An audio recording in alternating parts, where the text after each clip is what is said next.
This is the Lone Crater YouTube. We hope this video helps.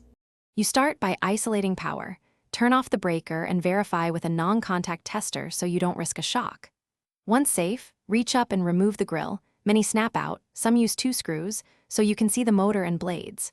While you work, vacuum away loose dust and lint to prevent obstruction, and lay out tools and any replacement parts so you don't pause mid-task. This saves time and helps you diagnose the real issue quickly. You'll now access the motor and wheel. First, label and disconnect wiring or unplug the motor so you can work cleanly. Next, remove the fan wheel and clean it with a degreaser to restore balance. A dirty, heavy wheel causes noise and poor airflow. Then inspect bearings and the capacitor. Feel for rough rotation and check for play, because worn bearings or a failing capacitor are common failure modes and explain humming, weak spin. You reassemble with fresh parts or tightened fasteners, reconnecting labeled wires exactly as found.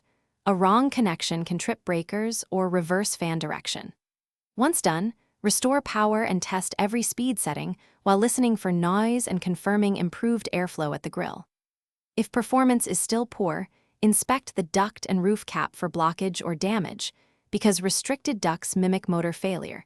If electrical or major duct repairs are needed, call a licensed pro to avoid code or safety issues. Thanks for watching. Consider subscribing if we helped you.